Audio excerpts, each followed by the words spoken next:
Saludos, un gusto poder compartir con usted en este tiempo. Mi nombre es Josué Berenes y como otras veces quiero compartir un texto de la palabra de Dios. Ahora, antes de entrar en él, permítame contarle algo de mí mismo. Soy aficionado a las películas de acción y a los libros de aventura.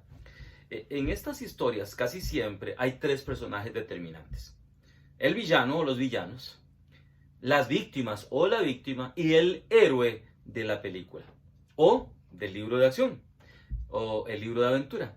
Casi siempre la trama entre estos tres personajes es la determinante en sea la película o el libro. En el libro de Isaías, en el capítulo 37, en medio de diferentes profecías, se nos cuenta una historia que bien podría ser la base de un guión para una película épica. Sobre esta historia es que quiero compartirle el día de hoy, sabiendo que va a ser de bendición para su vida. Y por eso quiero hablarte del héroe de nuestra vida. Bien, el héroe es determinante y todos queremos saber quién es el héroe. Pero permítame un momento, porque necesito contarle algo del capítulo 36, que es el preámbulo a la historia de la cual vamos a hablar el día de hoy. Y en este capítulo 36 no se nos presenta el héroe, se nos presenta el villano de la historia. Aunque todos queremos saber quién es el héroe, realmente necesitamos entender en primer lugar el villano. ¿Quién es el villano? El villano que nos aparece en el capítulo 36 es Sennacherib. Sennacherib es un personaje importante, es un rey. Y él ha enviado mensajeros y un gran ejército para atacar a Judá. Y después de destruir las fortalezas y mostrar su poder lleno de arrogancia, envía a sus principales funcionarios a atemorizar al pueblo y a insultar al rey y al Dios de Judá. ¿Qué significa Sennacherib? Sennacherib, nos dice un diccionario, que viene de Sin, que es el dios de la luna.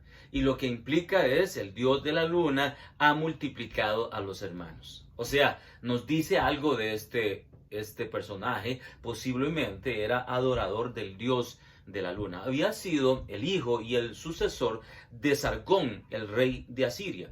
Invadió Siria y Palestina en el año 14 del rey Ezequías. Este rey también había atacado las provincias del norte de Israel y había destruido todo. En este proceso parece que el primer ataque hacia Judá, Ezequías reconoce que ha sido culpable, que ha fallado, porque recurrió no a Dios, sino recurrió al Dios de Egipto.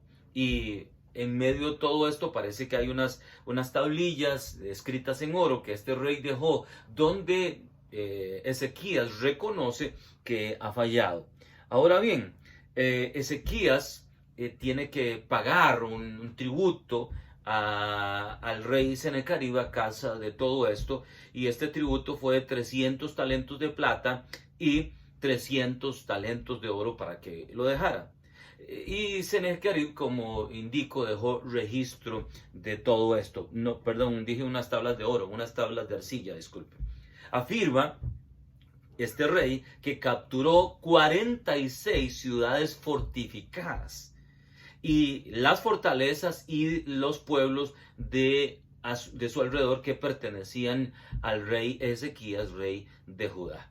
Y escúcheme, impresionante, se llevó en ese entonces a 200,000 personas, además de caballos, mulas, asnos, camellos, bueyes, ovejas, que fue 50. O sea, esta incursión fue terrible, hizo un terrible daño, un gran daño al pueblo de Judá.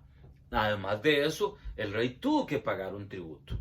Así que en medio de esta situación viene un segundo ataque, y en este segundo ataque encierra absolutamente a Ezequías en su casa, en Jerusalén, en el palacio, y este rey dice que lo tiene encerrado como un pájaro en una jaula.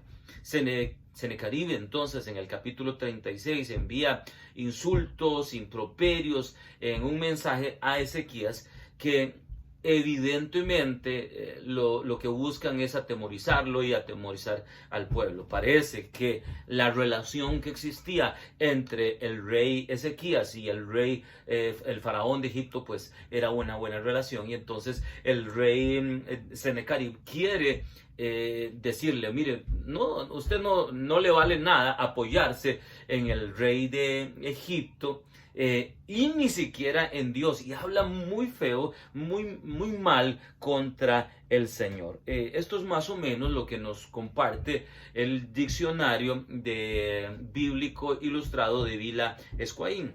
Entonces, vamos a ver, este es el contexto, vuelvo a reiterarlo. El rey Sennacherib invadió Judá, destruye ciudades, captura personas y luego hace una segunda incursión. Y Ezequías, que era un buen rey, está atemorizado. Así que nuestro villano, el villano de nuestra historia, es este rey. Y el villano está vestido absolutamente, el enemigo está vestido de arrogancia. Es un tipo prepotente que envía a decir cosas insultantes contra el pueblo, contra el rey, contra Dios sobre todas las cosas. Y blasfema contra Dios de manera muy fuerte. Así que esto es lo que nosotros encontramos en el capítulo 36. Y permítame leer solo un momento algunos versos del capítulo 36 para que percibamos lo que estoy diciendo. Capítulo 36, versículo 7 al 10. Y si me decís, en Jehová nuestro Dios confiamos, es lo que él le manda a decir al rey. Y si me decís, en nuestro Dios confiamos, ¿acaso no es este aquel cuyos lugares altos y cuyos altares hizo quitar Ezequías, y dijo a Judea y a Jerusalén, delante de este altar adoraréis? Ahora pues, yo te ruego que hagas un trato con el rey de Asiria, mi señor. Está hablando el siervo del rey Sennacherib. Yo te daré 2000 caballos si tú puedes dar jinetes a los que los monten. Vea, la arrogancia es tal que le dice, mire, usted no tiene nada de ejército. Es más, para que peleemos, hagamos algo. Yo le doy 2000 caballos si usted logra conseguir 2000 jinetes para que peleemos. O sea, mire el grado de arrogancia. Mire, le voy a dar armas, y si le doy armas y aún así lo destruyo. Y si usted confía en Dios, mire, Dios no le va a guardar, o su Dios no los va a guardar. Es lo que está diciendo este rey. ¿Cómo podrás resistir a un capitán, al menor de mis siervos, aunque estés confiado en Egipto con sus carros y sus jinetes? ¿Acaso vine yo ahora a esta tierra para destruirla sin permiso de Jehová? Fue Jehová quien me dijo, sube a esta tierra y destrúyela. Mete a Dios en su arrogancia y le dice, mire, yo estoy aquí porque su Dios fue el que a mí me dio permiso. Así que vamos a encontrar algo muy típico en lo que hacían los asirios. Ellos no solamente tenían una guerra terrible, sino que ellos usaban algo. Ellos intimidaban, ellos traían terror a los pueblos, y entonces trataban de generar confusión. Aquí le manda a decir al rey, mire, fue su Dios el que a mí me mandó para que yo atacara a Jerusalén. Veamos ahora otro texto en el capítulo 37, que es el que nos compete el día de hoy. Vamos un momento, 36, 14. Dice, el rey dice, no os engañe Ezequías, porque no os podrá librar. Lo primero que hace es decirle a Ezequías que él está ahí con permiso de Dios, pero ahora le dice esto a Ezequías, al pueblo, no os engañe Ezequías.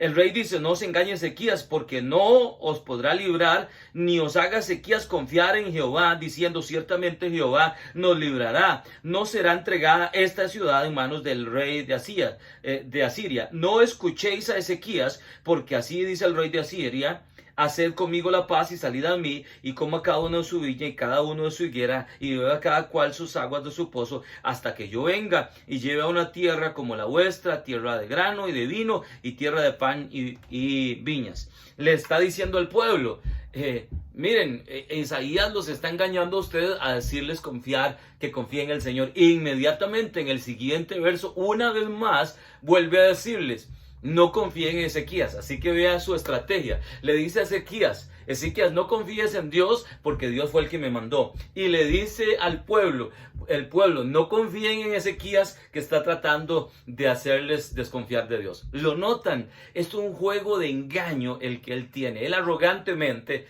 se mete en el lugar de Dios, y no solo se mete en el lugar de Dios, trata de confundir al rey y trata de confundir al pueblo. Veamos ahora una vez más capítulo 37, versículo 10 y versículo 13, la estrategia de este villano. Isaías 37, versículo 10. Así diréis a Ezequías, rey de Judá, no te engañe tu Dios en quien tú confías. No te engañe tu Dios. ¿Lo nota? Dios me mandó contra ti. No solo eso, le dice al pueblo, no permitan que Ezequías los engañe. Y ahora le dice a Ezequías, no confíes en tu Dios. Nota esta actitud arrogante. Él confiaba en sus propias fuerzas y está haciendo un juego de atemorización, de enredarle la mente al pueblo y a Ezequías, como que Dios está detrás de todo esto, pero sobre todas las cosas está tratando de minar la confianza en Dios. En otras palabras, está tratando de generar primero desconfianza del pueblo en el rey, y desconfianza del pueblo en Dios, y desconfianza del rey en Dios. Y está, en otras palabras, menospreciando a Dios. Si usted sigue leyendo, él va a decir, ¿dónde están los otros dioses que yo he vencido? Yo he vencido sus reyes, destruí sus altares. Así que su Dios es igual que todos esos dioses y yo lo voy a destruir. Este es el villano de la historia. ¿No le suena muy conocido o conocida su estrategia? El cristiano tiene enemigos. Es un hecho. El mundo es uno, la carne es otro, pero sobre todas las cosas Satanás es nuestro enemigo con todo su séquito. Y muchas veces él viene a atacarnos y parece que obtiene, sí, algunas victorias. Las victorias que obtuvo Sennacherib sobre Israel, sobre Judá, fueron muy fuertes. Y entonces, en este momento, el rey y el pueblo de Dios están contra la pared, están en una situación sumamente difícil. Están acorralados. Y en este momento, ellos acorralados, lo que él quiere es socavar la fe del rey y del pueblo. Igual muchas veces parece que el enemigo obtiene victorias contra nosotros. Parece que está ganando la batalla y en ese momento viene a bombardearnos con algunas ideas, tratando de socavar nuestra confianza en Dios y de que menospreciemos el poder de Dios. Este es el trabajo del enemigo y es terrible que muchas personas se han visto influenciadas por este villano de esta manera. Ahora, como dije, en toda saga hay un villano, pero también hay una víctima, un perjudicado. ¿Quién era la víctima de esta trama? Creo que ya usted lo notó. Nuestra víctima es un rey vestido de luto. Así como había un villano vestido de arrogancia, ahora encontramos una víctima vestida de luto. ¿Por qué digo vestida de luto? Cuando sucede esta confrontación y el rey Sennacherib manda a sus siervos a insultar y envía cartas, ¿qué es lo que hace el rey Ezequías? Capítulo 37, versículo 1, dice, aconteció pues que cuando el rey Ezequías oyó esto, rasgó sus vestidos, cubierto de ropas ásperas, en otras versiones dice de luto, vino a la casa de Jehová. ¿Qué fue lo que él hizo en primer lugar? Se vistió de luto, no como un rey, no con toda la magnificencia que él podía tener, no se usó perfume, no usó ropas bonitas, se puso ropas feas. ¿Quién fue Ezequías? Hablemos de él. Primero, su nombre significa Jehová fortalece. Qué nombre más interesante. Jehová fortalece. Hijo de Acaz, rey de Judá. Y Acaz no fue un buen rey, pero él sí fue, Ezequías sí fue un buen rey. Estuvo asociado a su padre en los primeros años de gobierno hasta el 728 a.C. Fue un siervo devoto de Jehová. Comenzó su reinado reparando y limpiando el templo, reorganizando los servicios religiosos que estaban abandonados, estableció nuevos funcionarios, celebró una gran Pascua como hacía mucho no se celebraba, invitó a las tribus de Judá y también invitó a los del reino del norte, especialmente de Benjamín, que se habían apartado. Quitó todos los lugares altos de otros dioses, hizo pedazos sus imágenes, fue algo tremendo lo que hizo este hombre. Y aún hasta tomó la decisión, dice las escrituras, de romper en 1000 pedazos aquella famosa serpiente de metal que había mandado Moisés a hacer en el desierto, porque el pueblo que era tan idólatra, pues también había adorado a este objeto que Moisés había mandado hacer. Así que él, aunque hizo cosas muy buenas, también debemos reconocer que vivió tiempos difíciles. En el año 4 de su reinado, parece que Salmanasar, que era de Asiria, empezó sus ataques en el norte, algo que después concluyó Sargón cuando sitió Samaria, hijo de Salmanasar, y que también va a concluir de manera terrible nuestro rey atacante el día de hoy, el villano que nos muestra la historia.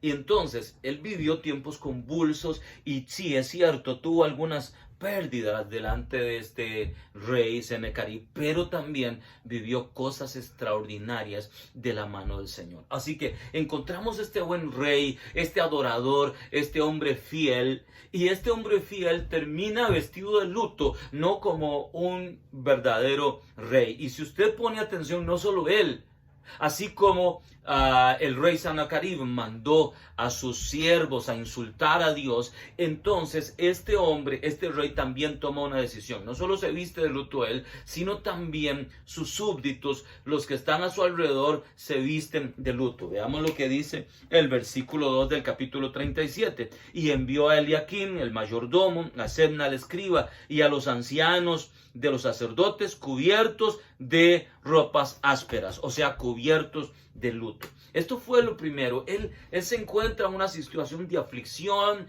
y de dolor. Ahora, ¿qué es lo que hace? El verso 1 nos dice algo importante que nos va a permitir ver el carácter de este hombre que está siendo victimizado por el otro más poderoso. ¿Qué es lo que hace? No solo se viste de luto, es que él toma una actitud de oración. Porque vemos en el verso 1 que él va al templo. Pero también leemos esto en el verso 14 del capítulo 37. Dice, tomó Ezequías las cartas de las manos de los embajadores y las leyó. Y luego subió a la casa de Jehová y las extendió delante de Jehová. Entonces Ezequías oró a Jehová. ¿Lo nota? Algo que es importante que reconozcamos en este momento es que, si bien es cierto, posiblemente en la primera invasión el rey Ezequías cometió la falla de afirmarse en Egipto, esta vez toma otra actitud. Tal vez estaba más débil, estaba más golpeado, pero esta vez dice, yo voy a ir a Dios. Así que en dos momentos, porque hay dos momentos en el texto, porque lo primero que pasa es que envía una comitiva, el rey Senecarib, para atacar e intimidar, y después parece que tiene que irse y envía una nueva carta haciendo lo mismo. Y en las dos ocasiones encontramos que este rey recurre al templo y recurre a Dios para oración. Esto es importante, porque ¿Por qué esto es importante? Porque nos muestra la confianza en Dios. Y encontramos en el texto diferentes perspectivas de por qué él confiaba en Dios. Lo dije en el verso 1 y el verso 14. Él va al templo, él ora en el templo. Esto es muy importante reconocerlo.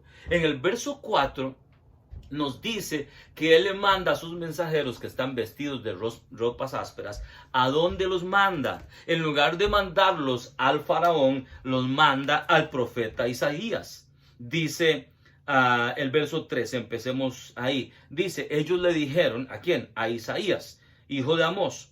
Esto ha dicho Ezequías. Día de angustia, de castigo, de deshonra es este, porque los hijos han llegado hasta el punto de nacer, pero a la que da luz no tiene fuerza. Es una manera muy poética de decir que ellos se sienten morir. Quizá ha escuchado Jehová tu Dios las palabras del copero mayor, el cual el rey de Asiria, su señor, envió para blasfemar contra el Dios vivo, y él lo castigue por las palabras que Jehová tu Dios ha escuchado. Eleva pues una oración tú por el resto que aún ha quedado. Había un remanente, sí, muchos habían sido capturados, tal vez muertos, muchas ciudades destruidas, y él dice, ¿qué hago? ¿Voy a Faraón o voy a Dios? Y toma la decisión de ir a Dios. Y también toma la decisión de mandar siervos al profeta mientras él está en la casa de Dios, para que el profeta Isaías ore a Dios. ¿Lo nota? Así que esto es importante que lo entendamos. Número 1, entonces él busca a Dios para orar, pero también busca a otras personas que oren por él, y especialmente el profeta en este momento. Ahora, cuando encontramos a los siervos que están allá reunidos con Isaías, encontramos también que este hombre hace una oración. ¿Cuál es la oración que hace Isaías? Es una oración que nos muestra tres cosas muy importantes. Cuando él está orando en el templo, en el verso 16 dice que él ora al Señor. Jehová de los ejércitos, Dios de Israel, tú que moras en los querubines, solo tú eres Dios de todos los reinos de la tierra. Tú hiciste los cielos y la tierra. Lo primero es que él hace una oración basado en quién es Dios. Su confianza está en el tipo de Dios que él tiene. ¿Y qué dice de Dios? ¿Qué dice de este Dios que es el de él? Que su Dios está sobre los querubines, que su Dios está sobre todos los reinos de la tierra. Él sabe que aún sobre el reino de Asiria, quien manda es el Señor, es su Dios. Este es el primer elemento. Ahora, en su oración no niega la realidad que está viviendo. Vea lo que dice el verso 17 y el verso 18 del capítulo 37. Inclina, Jehová, tu oído y oye.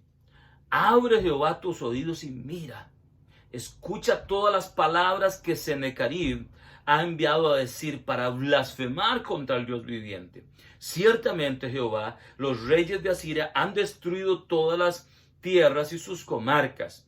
Han entregado los dioses de ellos al fuego, porque no eran dioses, sino obra de manos de hombre, de madera y piedra. Por eso los destruyeron. Ahora pues, Jehová, Dios nuestro, líbranos de sus manos, para que todos los reinos de la tierra conozcan que solo tú eres Jehová. La oración de él tiene tres elementos. Repito, el primero. ¿El primero cuál era? Su oración es: Dios, tú eres extraordinario. Tú estás sobre los querubines. Tú estás sobre todos los reinos de la tierra. Tú eres el creador. Eso es el primer elemento. ¿Cuál es el segundo elemento? No niega la realidad. Los asirios han destruido otras naciones, han destruido sus comarcas y han destruido sus dioses. El asunto es peligroso y es duro, pero el asunto también es que ellos tenían dioses que no eran de verdad, eran hechos de mano de hombre. Tú no eres un Dios como ellos. Y la tercera cosa es que habla del propósito. ¿Por qué Dios va a hacer esto? Porque yo estoy en problemas, porque siempre te he servido. Él podía decir: mira, Dios, yo limpié la casa, la reconstruí, yo hice esto, yo hice lo otro. No, no, no. Es para que todos reconozcan que tú eres Dios, que tú eres el verdadero Dios. vemos elementos aquí muy importantes para la oración. Ahora, ¿qué tiene que ver esto con nosotros? Por favor, ayúdeme un momentito regalándome su atención a estos elementos que son sumamente importantes. El hecho de que seamos personas correctas, que hayamos hecho cosas correctas, no nos exime de tener dificultades y problemas. Tal vez usted dice, yo me congrego, yo soy un buen esposo, soy una buena esposa, soy un buen hijo, trabajo, me esfuerzo y no sé qué está pasando. ¿Por qué esto me pasa a mí? Sí, es la realidad. A veces cosas malas pasan a personas buenas, igual que en este caso.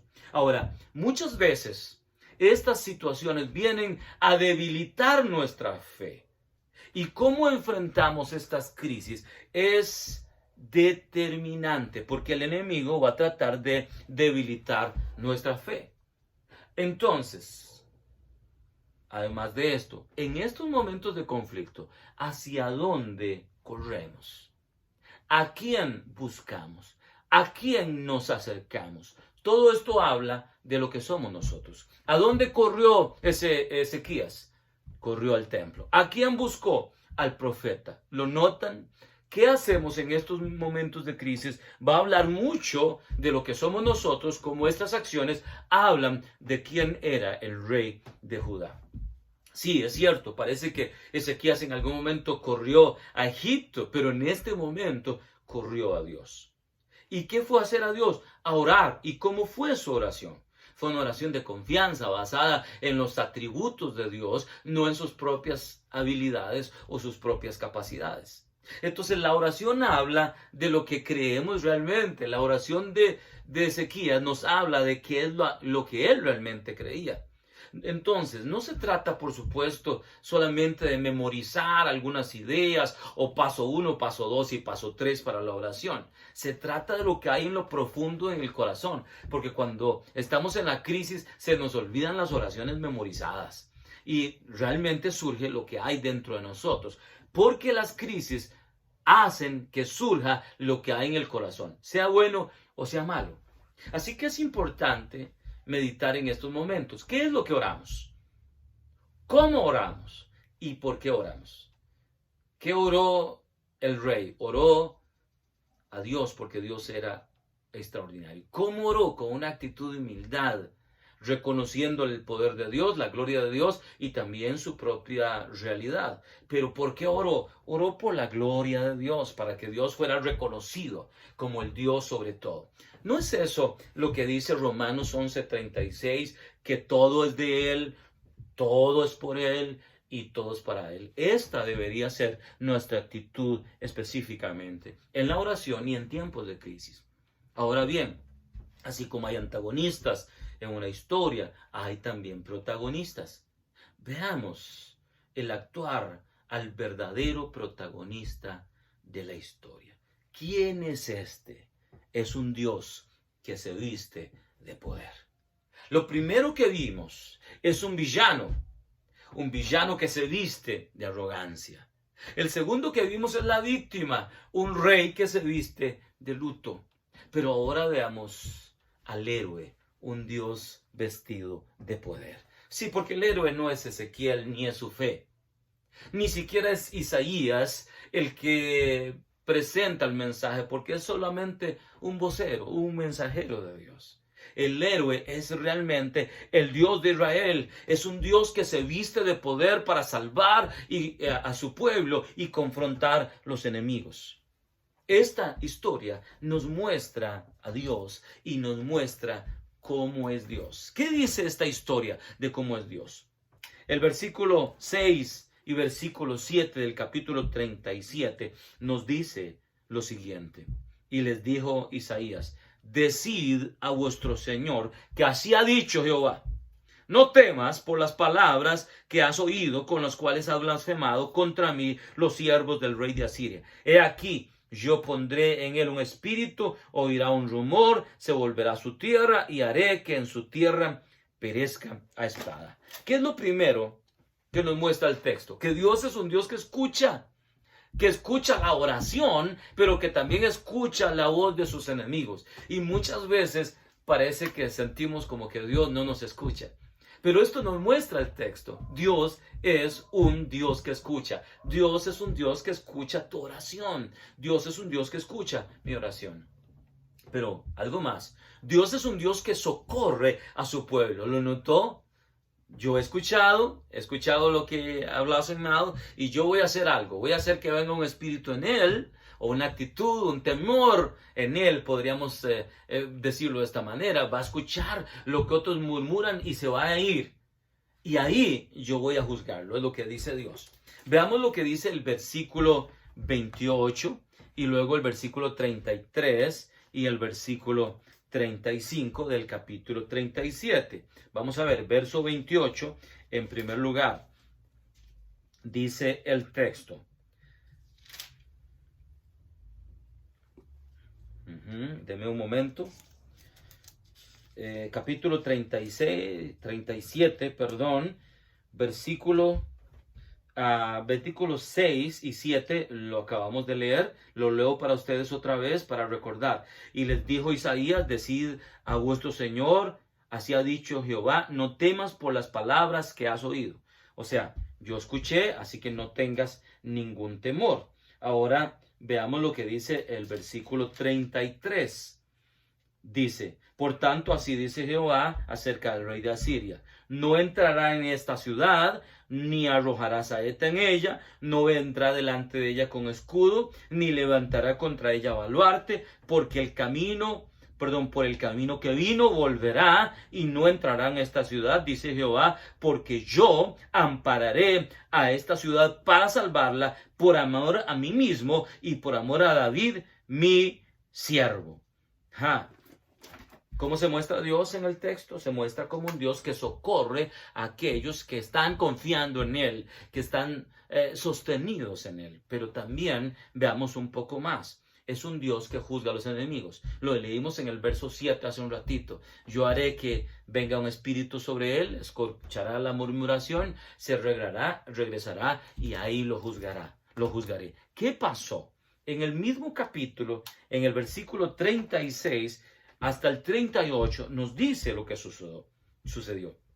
Verso 36. Y salió el ángel de Jehová y mató a 185,000 en el campamento de los asirios.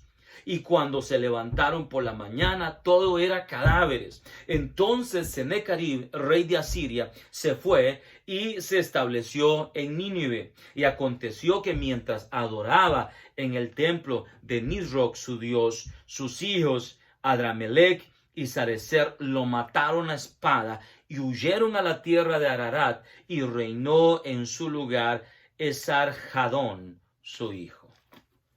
¿Qué le parece? ¿Cumplió Dios lo que había dicho? Yo lo voy a juzgar.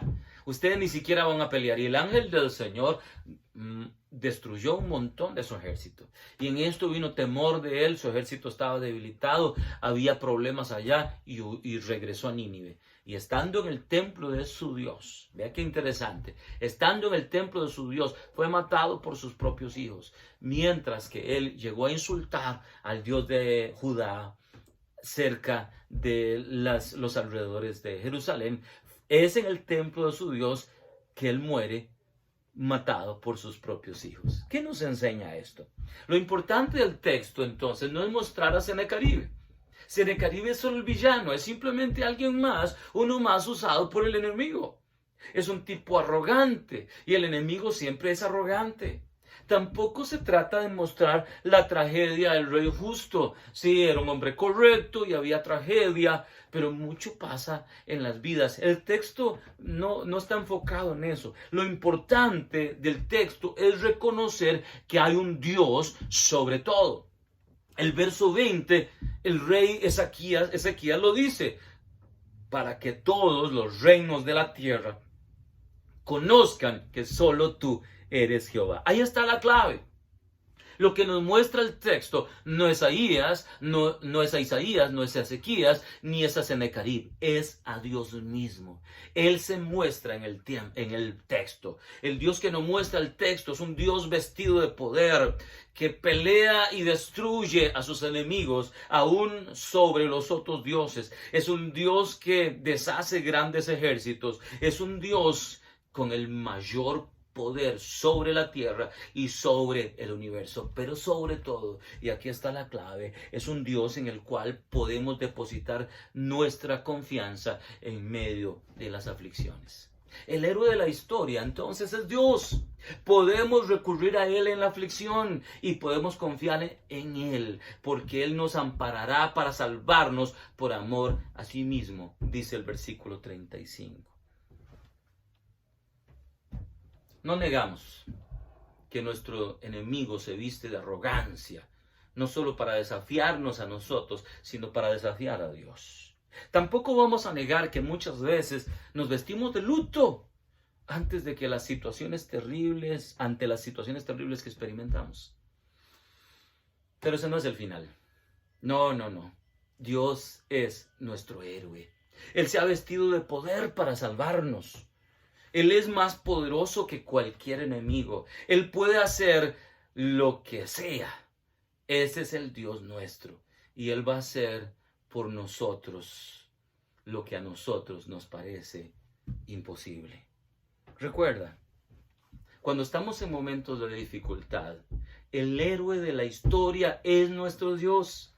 Podemos recurrir a Él en la aflicción y confiar en Él, porque nos amparará para salvarnos por amor a sí mismo. En medio de las situaciones en que vivimos, en este tiempo en particular, podemos imitar al rey Ezequías.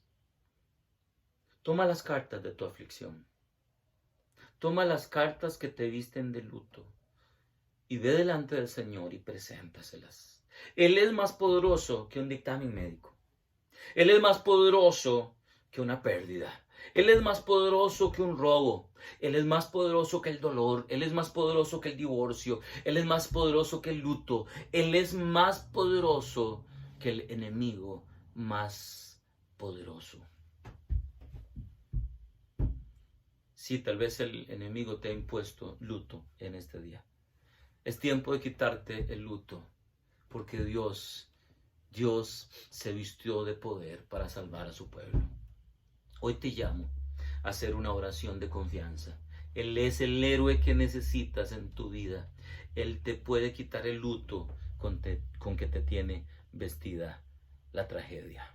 Permítame hacer una oración específica por su vida, sabiendo que el Dios Todopoderoso puede tocar su corazón y puede hacer que el luto se vaya y puede manifestarse a su favor. Dios, hoy oro por las personas que están escuchando este video. No importa en el momento que se estén conectando, sé que tú eres un Dios extraordinario. Eres el héroe que ellos necesitan. Que tengamos la capacidad de poner nuestra confianza en ti en medio de nuestras situaciones. Tomamos nuestras cartas de aflicción, nuestras cartas de luto, nuestras cartas de tragedia y las ponemos delante de ti. Y te decimos, escucha la voz del enemigo y por favor, interceda a nuestro favor por lo grande de tu nombre, porque eres extraordinario y para que muchos reconozcan que sobre cualquier circunstancia tú eres Dios y no hay nadie más poderoso que tú. En el nombre de Jesús. Amén y amén. De verdad, gracias por haberme permitido compartir este tema con usted.